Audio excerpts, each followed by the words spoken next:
A Soviet submarine commander had his finger on a nuclear trigger, and no way to know if World War III had already started. October 1962. The Cuban Missile Crisis is 10 days old, and the world doesn't know it's standing at the edge. President Kennedy has ordered a naval blockade around Cuba.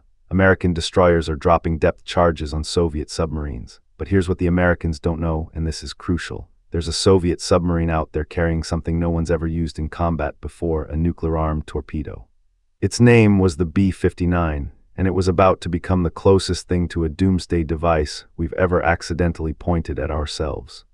Let me show you where this sub actually was. The B-59 left its base in the Soviet Union weeks earlier. It was a Foxtrot-class diesel submarine, diesel, not nuclear, which matters enormously for what happens next. Captain Valentin Savitsky commanded her, 57 crew members, one nuclear-tipped torpedo that could vaporize a city, and they were headed straight toward a war they couldn't see coming. Here's the first thing nobody anticipated. When B-59 left port, Soviet communications technology was decades behind the Americans.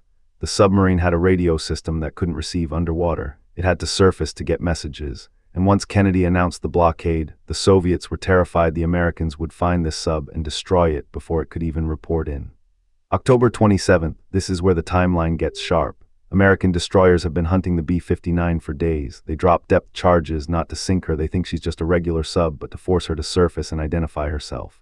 Those explosions are terrifying. They're also, from Captain Savitsky's perspective, an attack. The crew is shaken, the hull is groaning, and Savitsky makes a decision that nearly ended human civilization.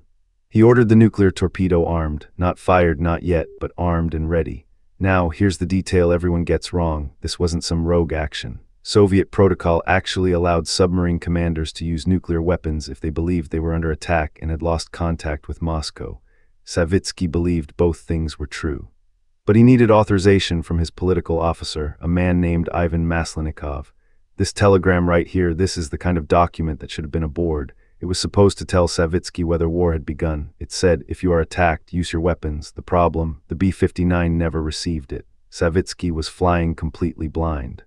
6 hours later, this is the window that mattered. Savitsky and Maslennikov are in the captain's cabin. The explosions from depth charges are still rocking the sub. Savitsky believes he's under attack. He believes war has started. He believes Moscow is either destroyed or will shortly authorize him to retaliate. He asks Maslennikov for permission to fire the nuclear torpedo.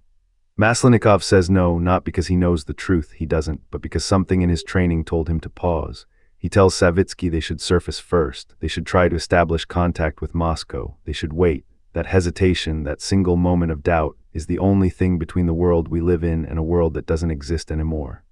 The B-59 surfaces, and immediately American destroyers spot her. The Americans don't know about the nuclear torpedo. They think she's just another sub to be forced into compliance. They're signaling her. The Soviets are signaling back. For hours, the two navies are locked in this standoff, and nobody on either side knows they're inches away from nuclear war. October 28th, Khrushchev backs down. He agrees to remove the missiles from Cuba. The crisis ends. The B-59 is ordered back to the Soviet Union. Savitsky never learns until years later that he was never actually under attack. Those depth charges were warning shots, not weapons of war. He was never at war. He nearly started one anyway. The historians found this out much later. After the Cold War, declassified documents and interviews with surviving crew members revealed what almost happened. The B-59 was declassified as K-19, and her story became one of the most chilling footnotes in nuclear history. A submarine commander who never fired a shot, but came closer than any person has ever come to ending the world by accident. What strikes me most walking through the archives is how many lives depended on things no one could control.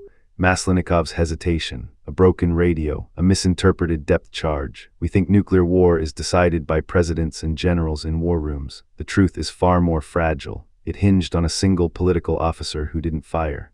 Subscribe. Every week we uncover the near misses and secret decisions that rewrote history.